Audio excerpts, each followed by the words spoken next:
ಗುರುಭ್ಯೋ ನಮಃ. ಶ್ರೀಮಾತ್ರೇ ನಮಃ. ಆತ್ಮಬೋಧ ಅಥವಾ ಆತ್ಮ ಸಾಕ್ಷಾತ್ಕಾರ, ಇದು ವ್ಯಾಖ್ಯೆಯನ್ನು ಕೊಡಲಿಕ್ಕೆ ಬಹಳ ಕಷ್ಟ. ಏನದು ಆತ್ಮ ಸಾಕ್ಷಾತ್ಕಾರ? ಕೆಲವೊಬ್ಬ ಸಾಧಕರುಗಳಿಗೆ ಕೆಲವೊಂದು ರೀತಿಯ ಅನುಭವಗಳನ್ನು ನೀಡ್ತಾ ಹೋಗುತ್ತೆ ಆತ್ಮ ಸಾಕ್ಷಾತ್ಕಾರ. ನಿರಾಕಾರ ನಿರ್ಗುಣ ಪರಬ್ರಹ್ಮ ಸ್ವರೂಪನಾದ ಆ ಸರ್ವಶಕ್ತನನ್ನು ಆಕಾರವೇ ಇಲ್ಲದೆ ಒಂದು ಬ್ರೈಟ್ ಲೈಟ್ ರೀತಿಯಲ್ಲಿ ನೋಡುವಂಥದ್ದು ಆತ್ಮ ಸಾಕ್ಷಾತ್ಕಾರ. ಅಥವಾ ತಾನು ಉಪಾಸನೆ ಮಾಡುವಂತಹ ಭಗವತ್ ಸ್ವರೂಪವನ್ನು ತನ್ನ ಆತ್ಮಸ್ವರೂಪದಲ್ಲಿ ನೋಡೋದು ಕೂಡ ಆತ್ಮ ಸಾಕ್ಷಾತ್ಕಾರ. ಏನೂ ಇಲ್ಲ, ಕಣ್ಣಿಗೆ ಕಾಣುವ ಕಣ್ಣಿಗೆ ಕಾಣದ್ದ ಎಲ್ಲವೂ ಕೂಡ ನಶ್ವರ. ಆ ಪರಬ್ರಹ್ಮ ಸ್ವರೂಪನಾಗಿರುವಂತಹ ಪರಮಾತ್ಮನೇ ನಮ್ಮೊಳಗೆ ಆತ್ಮಸ್ವರೂಪನಾಗಿದ್ದಾನೆ, ಅದರ ಅರಿವು ಮೂಡುವುದು ಕೂಡ ಆತ್ಮ ಸಾಕ್ಷಾತ್ಕಾರ. ಆತ್ಮ ಸಾಕ್ಷಾತ್ಕಾರಕ್ಕೆ ನಿರ್ದಿಷ್ಟವಾಗಿ ಇದೆ ಅನ್ನುವ ಉತ್ತರವನ್ನು ಯಾರೂ ಕೊಡೋಕ್ಕೆ ಸಾಧ್ಯ ಇಲ್ಲ. ಯಾವಾಗ ಆತ್ಮ ಸಾಕ್ಷಾತ್ಕಾರವಾಗುತ್ತೆ, ನೋಡುವ ಅಥವಾ ನಾವು ಯೋಚನೆ ಮಾಡುವ ರೀತಿ ಬದಲಾಗ್ತಾ ಹೋಗುತ್ತೆ. ಇಂದ್ರಿಯ ಜ್ಞಾನಗಳನ್ನು ಬಿಟ್ಟು ಅತೀಂದ್ರಿಯ ಜ್ಞಾನವೂ ಕೂಡ ಅಲ್ಲಿ ಬಹಳಷ್ಟು ಬೇಕಾಗತ್ತೆ. ನಾವು ಯಾವುದನ್ನು ಕಣ್ಣಿಂದ ನೋಡ್ತೇವೆ, ಕೈಗಳಿಂದ ಮುಟ್ತೇವೆ, ಅದೆಲ್ಲವೂ ಕೂಡ ಸತ್ಯ ಅಂತ ಭಾವಿಸ್ತೇವೆ.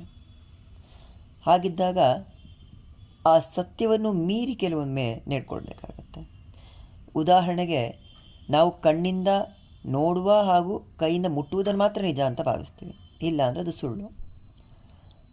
ಯಾವುದೋ ಒಂದು ಪುಸ್ತಕವನ್ನು ತಗೊಂಡಾಗ ಅಲ್ಲಿರೋ ಅಕ್ಷರಗಳನ್ನು ನಾವು ಕಣ್ಣಿಂದ ನೋಡೋಕೆ ಮಾತ್ರ ಸಾಧ್ಯ ಆಗುತ್ತೆ, ಮುಟ್ಟೋಕ್ಕೆ ಸಾಧ್ಯನೇ ಆಗೋದಿಲ್ಲ. ಹಾಗಂದ ಮಾತ್ರಕ್ಕೆ ಆ ಅಕ್ಷರಗಳು ನಮಗೆ ಸಿಗೋದಿಲ್ವಾ? ಅಥವಾ ಅದನ್ನು ನಾವು ಓದಲಿಕ್ಕೆ ಸಾಧ್ಯ ಆಗೋದಿಲ್ವ? ಇದು ಹೇಗೆ ಅರ್ಥ ಮಾಡ್ಕೊಳ್ಬೇಕು ಹಾಗೆ ಅರ್ಥ ಮಾಡ್ಕೊಳ್ತಾ ಹೋಗ್ಬೋದು. ಆತ್ಮ ಸಾಕ್ಷಾತ್ಕಾರ ಅಥವಾ ಭಗವತ್ ಸ್ವರೂಪವನ್ನು ನೋಡುವ ರೀತಿ ಹೇಗೆ ಅಂದರೆ, ನನಗದು ಅನುಭವಕ್ಕೆ ಬರಬೇಕು. ಹೇಗೆ ಅನುಭವಕ್ಕೆ ಬರಬೇಕು?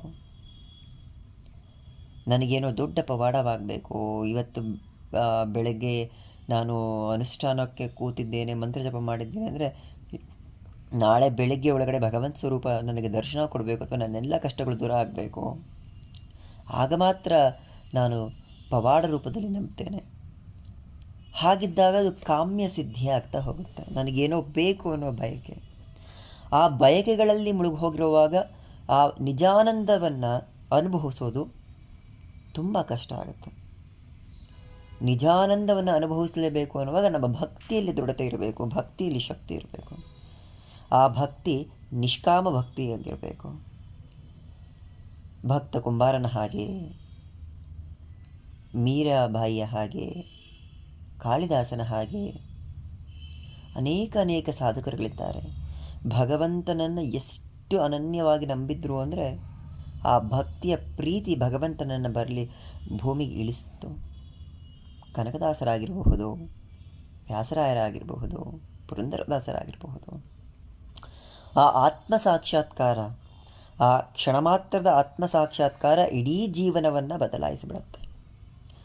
ಅಸ್ತಿತ್ವವೇ ಇಲ್ಲ ಅನ್ನುವಂತಹ ಭಗವಂತನನ್ನು ಕೂಡ ನಾವು ಶರಣಾಗತರಾಗಿ ಅವನಿಗೆ ದಾಸಾನುದಾಸರಾಗಿ ಹೋಗುವಂತೆ ಮಾಡಿಬಿಡುತ್ತೆ ಒಂದು ಕ್ಷಣದ ಆ ದಿವ್ಯ ಅನುಭವ. ಆ ಅನುಭವ ಮನಸ್ಸನ್ನು ಬದಲಾಯಿಸುತ್ತೆ. ಯಾವಾಗ ನಮ್ಮ ಮನಸ್ಸು ಬದಲಾಗುತ್ತೆ, ಅದು ದೊಡ್ಡ ಪವಾಡವಾಗಿ ಭಗವಂತನೆಡೆಗೆ ನಾವು ಸಾಗ್ತಾ ಹೋಗ್ತೀವಿ. ಆ ಭಗವಂತನೆಡೆಗೆ ಸಾಗುವ ಹಾದಿಯನ್ನು ನಾವು ಹೇಗೆ ಆಯ್ಕೆ ಮಾಡಿಕೊಳ್ಬೇಕು ಅನ್ನೋದು ನಮ್ಮದೇ ಇಚ್ಛೆ. ಆತ ಪ್ರತಿಯೊಬ್ಬರ ಜೀವನದಲ್ಲೂ ಕೂಡ ಒಮ್ಮೆ ಆ ಮಹಾಪವಾಡವನ್ನು ಮಾಡಿರ್ತಾನೆ. ನಿನ್ನ ಮನಸ್ಸನ್ನು ಬದಲಾಯಿಸುವ ಪ್ರಯತ್ನವನ್ನು ಮಾಡಿರ್ತಾನೆ. ಆ ಮನಸ್ಸು ಬದಲಾದಾಗ ಮಾತ್ರ ಆ ದಿವ್ಯ ಶಕ್ತಿಯ ಅನುಭವ ಆಗಿರುತ್ತೆ. ಯಾವಾಗ ಆ ಶಕ್ತಿಯನ್ನು ಕೂಡ ನಾವು ನಿರ್ಲಕ್ಷ್ಯ ಮಾಡಿ ಹೋಗ್ತೇವೆ, ಆ ಅಮೃತಗಳಿಗೆ ಮೀರಿದ ಮೇಲೆ ಮತ್ತೆಂದೂ ಬದಲಾಗೋಕ್ಕೆ ಸಾಧ್ಯವೇ ಇಲ್ಲ. ಆ ಮನಸ್ಸು ಮತ್ತದೇ ಇಂದ್ರಿಯಗಳ ಸುಖದೆಡೆಗೆ, ಭೋಗದೆಡೆಗೆ ಸಾಗ್ತಾ ಹೋಗುತ್ತೆ ವಿನಃ ಪರಮಾನಂದವನ್ನು, ಆ ದಿವ್ಯಾನಂದವನ್ನು ಗಳಿಸೋದಕ್ಕೆ ಸಾಧ್ಯವೇ ಆಗೋದಿಲ್ಲ. ಲಲಿತಾ ಪರಮೇಶ್ವರಿಯನ್ನು ಆ ದಿವ್ಯ ಸಹಸ್ರನಾಮಗಳಲ್ಲಿ ವಶಿನ್ಯಾದಿ ವಾಗ್ದೇವತರು ಹಾಡುವಾಗ ಅನೇಕ ನಾಮಗಳು ಬರ್ತವೆ. ಆ ನಾಮಗಳಲ್ಲಿ ಆ ದೇವಿಯ ತತ್ವಗಳನ್ನು, ಉಪಾಸನಾ ವಿಧಿಗಳನ್ನು ಹೇಳ್ತಾ ಹೋಗ್ತಾರೆ. ಅಲ್ಲಿ ಮಿಥ್ಯ ಜಗತ್ತಿನ ಶಾಶ್ವತ ಸತ್ಯ ಅನ್ನುವುದನ್ನು ಕೂಡ ಹೇಳ್ತಾ ಹೋಗ್ತಾಳೆ. ಯಾಕಂದರೆ ಇಡೀ ಜಗತ್ತು ಮಿಥ್ಯ, ನಾವೇನು ನೋಡ್ತಾ ಇದ್ದೀವಿ ಅದು ಸುಳ್ಳು, ಏನನ್ನು ಯೋಚಿಸ್ತಾ ಇದೆ ಅದು ಕೂಡ ಸುಳ್ಳು. ಯಾಕಂದರೆ ಏನೇನು ಕಾಣಿಸ್ತಾ ಇದೆ ಅದೆಲ್ಲವೂ ಒಂದಲ್ಲ ಒಂದು ದಿನ ನಾಶವಾಗಲೇಬೇಕು. ಹೀಗಿದ್ದ ಹಾಗೆ ಇನ್ನು 10 ವರ್ಷ ಬಿಟ್ಟರೆ ಇರೋದಿಲ್ಲ, ಅಥವಾ 1 ವರ್ಷ ಬಿಟ್ಟರೂ ಕೂಡ ಇರೋದಿಲ್ಲ. ಯಾವ ಜಾಗದಲ್ಲಿ ಜನರು ವಾಸ ಮಾಡೋಕ್ಕೆ ಸಾಧ್ಯವೇ ಇಲ್ಲ ಅಂತ ಭಾವಿಸ್ಕೊಂಡಿದ್ರೋ ಇಂದು ಆ ಎಲ್ಲ ಪ್ರದೇಶಗಳ ಜನರಿದ್ದಾರೆ. ಆಗಿನ ಜನ ಇಲ್ಲಿ ಯಾರೂ ಕೂಡ ಬದುಕೋಕ್ಕೆ ಸಾಧ್ಯನೇ ಇಲ್ಲ ಅಂತ ನಂಬಿದ್ರು, ಅದು ಈಗ ಸುಳ್ಳಾಗಿದೆ. ವಾಸ್ತವದಲ್ಲಿ ನಾವು ಏನೇನು ಸತ್ಯ ಅಂತ ಭಾವಿಸ್ತಾ ಹೋಗ್ತೀವಿ ಅದೆಲ್ಲವೂ ಕೂಡ ಸುಳ್ಳಾಗ್ತಾ ಹೋಗುತ್ತೆ. ಶಾಶ್ವತವಾಗಿ ಸತ್ಯವಾಗಿ ನಿಲ್ಲೋದು ಯಾವುದು?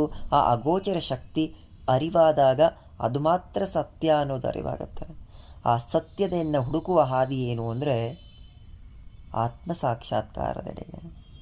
ಆತ್ಮ ಸಾಕ್ಷಾತ್ಕಾರವಾಗಬೇಕು ಅಥವಾ ಭಗವಂತನ ಅನುಗ್ರಹವಾಗಬೇಕು ಅನ್ನೋದಾದರೆ ನಾವು ನಮ್ಮ ಮನಸ್ಸನ್ನು, ನಮ್ಮ